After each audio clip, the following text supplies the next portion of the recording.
مساء الخير أحبائي وأعزائي، مع قناتكم قناة الملكة والأمير. الخبر المؤسف والمحزن جدا لما يحدث بالمستشفيات الخاصة. أكيد أنتوا عارفين أنا هتكلم عن إيه. زوج مارينا صلاح يكشف تفاصيل جديدة وخطيرة جدا حول الواقعة وما فعلته الطبيبة. أمر مؤسف للغاية. وكتبت كل من أن زوج مارينا صلاح يكشف التفاصيل. قتلوا إنسانة في ربع ساعة بالضبط. وعندما سألت الطبيب هل ستجرى اختبار حساسية لها، ردت بسخرية وقالت لي هل الصبغة بتقوم بعمل اختبار؟ بهذه الكلمات العاطفية بدأ رامز دوس زوج مارينا صلاح سيركس حديثه عن الخطأ الطبي الذي تسببت فيه المستشفى الوطني للعيون، والذي أدى إلى وفاة زوجتهم. ووصف زوج مارينا صلاح في تصريح خاص لنا جريدة اليوم السابع أونلاين وقناتنا قناة الملكة والأمير أن ما حدث كان حلما لم يستطع فهمه، بل كان كابوسا، وأن زوجته كانت أغلى ما في حياته. زوج مارينا صلاح ما ذنب ابنها؟ تساءل ما ذنب ابنها إلا أنه أكمل سنة ونصف بدون أم من سيحل محلها في مهدها. وطالب زوجها بتفريغ كاميرات المستشفى الوطني للعيون لإثبات صحة ما قالوا، مؤكدا أنها دخلت المستشفى واقفة على قدميها وخرجت. ماذا فعلت الطبيبة الجريحة مارينا صلاح؟ وأضاف رامز دوس أنه عندما سألها الطبيب عما إذا كانت قد أجرت اختبار الحساسية للصبغة قبل إجراء الإشعاع أم لا، تفاجأ بردها الساخر على سؤاله قائلا هل الصبغة تستخدم للاختبارات؟ وأضاف زوج مارينا إنه طلب منها إحضار طبيب على وجه السرعة لفحصها وإنقاذها. جاء الرد من الطبيب بالشكل الذي وصفه بالاستفزاز: أتمنى ما هي قدميك. وتابع: استغرق الأمر من طبيب التخدير والطبيب الباطني تلت ساعة ليأتي ويفحص زوجته، مبينا انهم استخدموا لفحصها سريعا ومحاولة انقاذها بسرعة، لكن احدهم رد لماذا لم تهدأ قليلا. واضاف زوج مارينا صلاح انه لن يتنازل عن حق زوجته وسيخاطب جميع الاطراف لفرض اقصى عقوبة لهم. رحم الله هذه الانسانة الضعيفة الام التي لها طفل صغير لا يتعدى العامين. بكاء على اختفاء هبة مكرم الموظفة بوزارة الداخلية. في الشهر الماضي رعب أهل هبة مكرم. قال لنا هبي مكرم شقيق المختفية هبة مكرم عبر حسابه على الفيسبوك: عملت محضر في الاسم ومشيت في كل الطرق القانونية ولسه لحد دلوقتي مفيش ولا معلومة واحدة تقول أختي فين.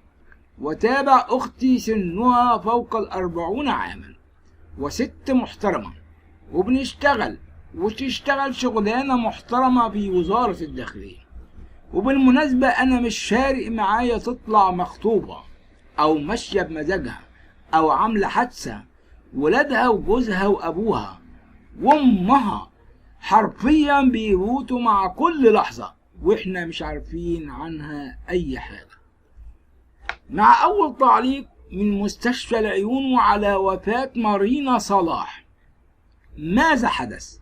أصدرت إدارة المستشفى الوطني للعيون اليوم الثلاثاء بيانا توضيحيا بشأن الحالة الطبية لمارينا صلاح التي أثارت وفاتها تفاعلا واسعا على مواقع التواصل الاجتماعي خلال الساعات الماضية.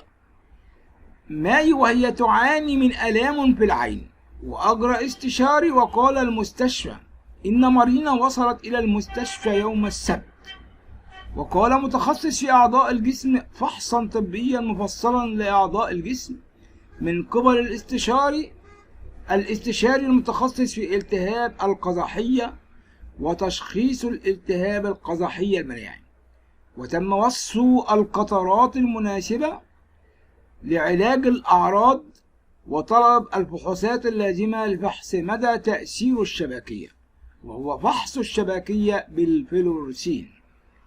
وأشار البيان إلى أن المريض جاء لإجراء هذا الفحص في اليوم التالي 8 مايو، وتم اتباع الإجراءات الطبية الروتينية لإعداد المريضة، والتي تتمثل في طرح أسئلة على المريضة عن وجود تاريخ طبي سابق لأي حساسية على غذاء أو أدوية أو صبغات، وأجابت بالنفي، وهو ما تم فعله أمام الزوج مع تركيب فنج أنبولة هيدروكورتيزون مضادا للحساسية يتم حقنها بنصف أنبولة من الفلورسين 2.5 سنتيمتر. وأوضح البيان أنه لم يتم إجراء أي اختبار حساسية للفيروسين كما هو متعارف عليه عالميا وفقا للإرشادات الطبية في جميع أنحاء العالم. وفاة مارينا صلاح سيركس. ونقل البيان عن مدير المستشفى الدكتور أشرف فايز قوله أنه بعد الانتهاء من إجراء الحقن والفيروسين بالأشعة السينية من قبل الاستشاري المتخصص في الأشعة التشخيصية للعيون بحضور الممرضة المساعدة وأثناء فترة الحقن تحت الملاحظة، وبعد مرور بضع دقائق شعرت المريضة بدوار وميل للتقيؤ والغثيان وهو من أعراض الحساسية، وتم إعطاء جرعة ثانية من الهيدروكورتيزون، ولم تتحسن حالة المريض أكثر من الدقائق التالية، وتزداد أعراض الدوخة والشعور بالنعسان. وتم وصول الطاقم الطبي المكون من 3 استشاريين تخدير وممرضين عاملين واكتمال الانعاش القلبي الرئوي بسبب عدم وجود نبض أو ضغط محسوس للمريض. وأوضح الدكتورة فايز أن مارينا استعادت علامتها الحيوية وجود النبض والقدرة على قياس ضغط الدم، واستمر إعطاء المحاليل والأدوية المنشطة لعضلة القلب، حيث استقر ضغط الدم عند 96/116، مبينا أن بعد استقرار المؤشرات الحيوية تقرر نقل المريض إلى غرفة العناية المركزة الموجودة في الأرض والتالي في المستشفى لاستكمال العلاج، ولكن بناء على الرأي الطبي الاستشاري التخدير أن المريض يحتاج إلى استكمال البحث التخصصي أشعة الصدر والأشعة المقطعية للدماغ، وذلك بسبب وجود بعض الحالات العفوية دورات تنفس للمريض تسمح له بالتنقل واستدعاء سيارة إسعاف من مستشفى الكهرباء، وهو المبنى المجاور إلى المستشفى الوطني للعيون الذي يبعد 50 متر. وتم نقل المريضة بواسطة سيارة إسعاف مجهزة وطاقم رعاية يرافق طبيب التخدير بالمستشفى إلى وحدة العناية المركزة بمستشفى الكهرباء.